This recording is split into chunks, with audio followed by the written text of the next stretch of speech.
నమస్కారం. ఇటు భారత్ అటు పాకిస్తాన్ యుద్ధ మేఘాలు కమ్ముకున్నాయి కూడా. కానీ ఇటుపక్క భారత్ కంటే ఎక్కువ సందడి చేస్తుంది, యుద్ధానికి సన్నద్ధం అవుతున్నది అటుపక్క పాకిస్తానే. చూస్తున్నాం మనం చాలా పకడ్బందీగా చర్య తీసుకుంటూ, ఒక రకంగా చెప్పాలంటే చాలా సంయమనంతో భారత ప్రభుత్వం వ్యవహరిస్తుంటే, ఇప్పటికే ఒక రకంగా చెప్పాలంటే ప్రతిపక్షాలన్నీ కూడా ఏ మాటకు ఆ మాట చెప్పుకోవాలి, చాలా హుందాతనంతో బ్లాంక్ చెక్ ఇచ్చినట్టు కేంద్ర ప్రభుత్వం ఏది చేసినా మేము దాన్ని సపోర్ట్ చేస్తాం, పాకిస్తాన్కి వ్యతిరేకంగా ఏం చర్యలు తీసుకున్నా మేము సపోర్ట్ చేస్తామని చెప్పి ప్రధాన ప్రతిపక్షమైన కాంగ్రెస్ పార్టీతో సహా ముస్లిం పార్టీలు కూడా ఎంఐఎం కానీ, ముఖ్యంగా కాశ్మీర్లో ఉన్న ఇప్పుడు ప్రభుత్వం ఒమర్ అబ్దుల్లా ప్రభుత్వం కానీ బేషరతుగా బ్లాంక్ చెక్ ఇచ్చినట్టు కేంద్ర ప్రభుత్వానికి సహకరిస్తున్నాయి.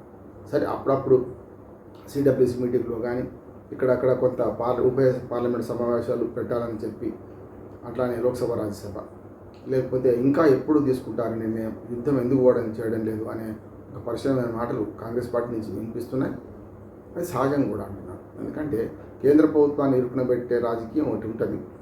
యుద్ధం వచ్చే సమయంలో పాకిస్తాన్తో మనం వైరం గట్టిగా మనం పెట్టుకున్నది కాదు, వాళ్ళే అడ్వాన్స్గా వచ్చి అఫెన్స్లో పోతున్నారు కనుక డిఫెన్స్లో మనం ఉంటే కూడా ఉండొద్దు అనే వాదన కూడా వస్తుంది. కేంద్ర ప్రభుత్వం ఏం చేస్తుంది, యుద్ధానికి సన్నద్ధం కాక అనే మాటలు కొంచెం ఈ కాంగ్రెస్ పార్టీ లాంటి వాటితో వస్తున్నాయి. ముఖ్యంగా యుద్ధం గురించి, యుద్ధ భయం ఉన్న ఏ పార్టీ కూడా ఇది మాట్లాడదు. కానీ బేషరతుగా మద్దతు ఇస్తూనే సన్నాయి నొక్కుతుంది కాంగ్రెస్ పార్టీ. సరే, బీజేపీ సరైన పదంగా చేస్తుందా అంటే, అఖిలపక్ష సమావేశానికి ప్రధానమంత్రి రాలేదు, బీహార్లో పోయి మాట్లాడిండు. మిగతా మంత్రులు రాజ్నాథ్ సింగ్, అమిత్ షా వాళ్ళతో మీటింగ్ పెట్టించిండు. ఒక రకంగా ప్రతిపక్షాలు అవమానించినట్టే మాట వస్తుంది. ఇప్పటికి నేను సమర్థిస్తున్నాను, కరెక్ట్ కాదు.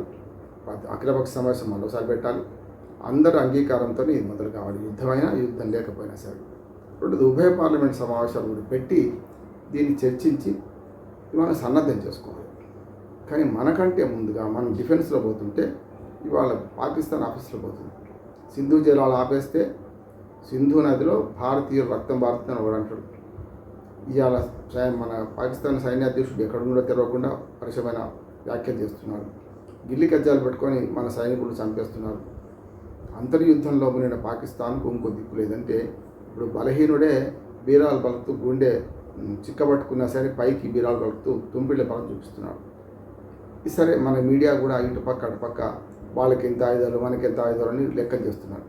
కానీ నేనేమంటున్నానంటే, 140 కోట్ల మందికి జనానికి ఉన్న ఆయుధాలు ఏమిటి, ఒక 30 కోట్ల మంది కూడా లేని జనానికి ఉన్న ఆయుధాలు ఏంటి, విస్తీర్ణ పరంగా చూసినా జనాభా పరంగా చూసినా. మరి ఆ లెక్కన పాకిస్తాన్ మనకన్నా బలంగా ఉన్నట్లు లెక్క. అణ్వాయుధాలు అయితే ఆల్మోస్ట్ పోటీగా మనకంటే ఒక 4 ఎక్కువ ఉన్నాయి కానీ తక్కువ లేవు. తక్కువ పెద్ద సమస్య లేదు. అణ్వాయుధాలను చూసుకొని యుద్ధం చేద్దామా, ఒకరినొకరు హనం చేసుకుందామా? యుద్ధమే వస్తే యుద్ధం ముగింపు మన చేతిలో ఉండదు. అందుకని చాలా సంయమనంతో పాకిస్తాన్ ఒంటరి చేయడానికి ఎన్ఐఏ విచారణ ఉద్దికి జరుగుతున్నాయి. ఇటుపక్క భద్రతా దళాలన్నీ కూడా గాలిస్తున్నాయి ఉగ్రవాదుల కోసం. అటుపక్క ఆక్యుపైడ్ కాశ్మీర్ పక్క నుంచి వచ్చే దాడులు ఎదుర్కొంటున్నాం.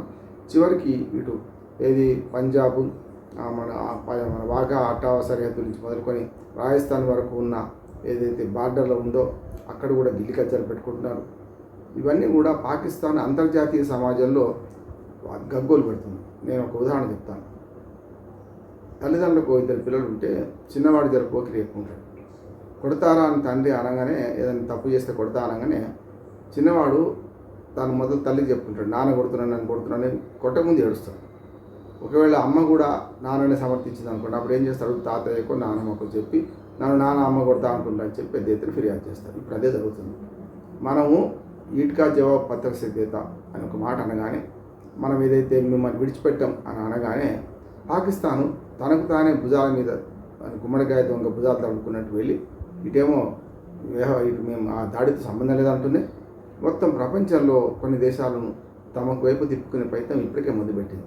మనం మొదలుపెట్టలేదని కాదు, కానీ మనమేమో దౌత్యపరంగా చాలా గుమ్మతి మార్గంగా మనం చేస్తుంటే వాళ్ళు బహిరంగంగా భారతదేశం మా మీద పడుతుంది చూడండి నేను చెప్పిన చిన్నపిల్లాడిలాగా బీరాలు కలుపుతూ దొంగ ఏడుపులు ఏడుస్తూ సమాజంలో సానుభూతి సంపాదించుకునే ప్రయత్నం చేస్తున్నారు ప్రపంచ సమాజం ముందు. కనుక దీన్ని ఎండగట్టాలంటే మనం నీళ్ళైతే ఆపలేము స్పష్టంగా, దానికి చాలా ప్రాసెస్ ఉంది. సింధు జలాల ఒప్పందాన్ని మనం అబియన్స్లో పెట్టాం, నిలుపుదల చేసాం అంతే. కనుక అది సమస్య కాదు. కనుక ఇవాళ యుద్ధ మేఘాలు కమ్ముకున్న దేశంలో ఇక 2 రోజుల్లో యుద్ధం వస్తుంది, 3 రోజులు యుద్ధం వస్తుంది, 36 గంటల్లో యుద్ధం వస్తుందని పాకిస్తాన్ ఇప్పటికి బెదిరిస్తుంది. యుద్ధం రాకముందే వాళ్ళే యుద్ధ సన్నాహాలు చేసుకుంటున్నారు, వాళ్ళే యుద్ధం వస్తుందని బెదిరిస్తున్నారు మనం. కనుక మనం ఓపిక పడుతున్నాం. ఓపిక కూడా హద్దు ఉండదు. మంచితనం చేతగాంతనం కాదు, కరెక్టే.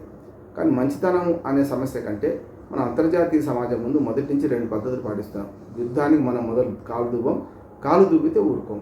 గతంలో 65 యుద్ధం అట్లాగే, 71 యుద్ధం అట్లాగే, కార్గిల్ 99లో కార్గిల్ అట్లాగే, పుల్వామా దాడిని అట్లాగే. వాళ్ళు మొదలు మనం రెచ్చగొట్టి మన మీదకి వచ్చినప్పుడు మాత్రమే మనం వెంబడి పడ్డాం. ఇప్పుడు కూడా పాకిస్తాన్ వీరాలు పలుకుతున్న మాటలు మనకు మంచివే అంటున్నాను నేను. వాళ్ళు ఎంత రెచ్చిపోతే అంత మంచిది మనకు. అంతర్జాతీయ సమాజం ముందు అయ్యా పుల్వామా పహల్గామ్ దాడుల తర్వాత ఇన్ని రోజులు ఆగిన మేము, అయినా సరే చూడండి వాడు ఆ పని చేస్తే మేము ఏం చేయాలి అంటే నష్టపోతాం. కొంత మన సైన్యం నష్టపోతుండొచ్చు, కొంత మనకు ఆయుధాల నష్టం కావచ్చు. కానీ ప్రపంచ దృష్టిలో పాకిస్తాన్ ఏకాకి చేయాలంటే 3 విధానాలు. ఒకటి దౌత్య యుద్ధం, రెండోది ఆర్థిక యుద్ధం, అసలు యుద్ధం మొదలు కావాలంటే చివరికి వస్తుంది. అది జమ్మూ కాశ్మీర్లో భాగమైన మన భారతదేశంలో భాగంగా భావిస్తున్న ఆక్యుపైడ్ కాశ్మీర్ నుంచే మొదలైంది నేను అనుకుంటున్నాను. కానీ అక్కడితో ఆగదు. ఇవాళ బెలూచిస్తాన్ సాయం ఒక రకంగా ఈ సందు చూసుకుని సందులో సడేమయ్యేలాగా బెలూచిస్తాన్ మంచిగా తెచ్చిపోయింది. మన భారతదేశం ఎట్లాగో దాడి చేయడానికి సిద్ధంగా ఉన్నది. బెలూచిస్తాన్ కూడా పెద్ద ఎత్తున రెచ్చిపోయి ఇవాళ పాకిస్తాన్ సైనికులు చంపుతున్నది. పెద్ద ఎత్తున కొన్ని స్థావరాలను, కొన్ని పట్టణాలు, కొన్ని నగరాలనే స్వతంత్ర బెలూచిస్తాన్ వైపు తీసుకెళ్తున్నది. అటువైపు అది సింధూను పంజాబ్లోని రైతులు చాలామంది భారతదేశంలో కలిసినా సరే కానీ ఈ దుర్మార్గ పాలనలో ఉండలేమనే మాట పౌరుల నుంచి వస్తున్నది. మూడోది ఏమొస్తుందంటే ఇటుపక్క ఏదైతే పాకిస్తాన్ ఆక్యుపైడ్ కాశ్మీర్లో మేము అందులో ఉండం, మమ్మల్ని మా భుజాల మీద తుపాకీ పెట్టి పేరుస్తున్నారు, మేము అక్కడ ఉండేదానికన్నా చచ్చిపోయిన దానికన్నా ఇటుపక్క భారత్ వైపు ఉంటే బాగుంటుంది అనే మాట ప్రజల నుంచి వస్తుంది. జమ్మూ కాశ్మీర్ ప్రజలైతే టూరిజం నష్టమైంది కనుక జమ్మూ కాశ్మీర్ ప్రజల్లో 370 ఆర్టికల్ రద్దయిన తర్వాత టూరిస్టుల సంఖ్య పెరిగింది. ఇవన్నీ వాళ్ళకి లాభాలు జరిగినాయి. ఈ లాభం పోయే అవకాశం ఉందని జమ్మూ కాశ్మీర్ ప్రజలు ఈ 370 ఆర్టికల్ కన్నా ముందే మారిండు, రద్దు తర్వాత ఇంకెక్కువ మారిందని నేను అంటున్నాను. టూరిజం మీద ఆధారపడ్డ అది కనుక ఇవాళ మన ముందు 2 సవాళ్ళు. ఒకటి పాకిస్తాన్ రెచ్చగొడుతుంది, రెచ్చిపోయి మనం దాడులు చేద్దామా? ఇటు పక్కన పాకిస్తాన్ రెచ్చిపోతుంది, దాంతోపాటు మన దేశంలో ఉన్న కాంగ్రెస్ పార్టీతో సహా మిగతా పక్షాలు కూడా కొంత ప్రభుత్వాన్ని విమర్శిస్తూ ఎప్పుడు యుద్ధం చేస్తారంటున్నారు. కానీ కాంగ్రెస్ పార్టీ రెచ్చగొడుతూనో పాకిస్తాన్ రెచ్చగొడుతూనో యుద్ధం రాదు.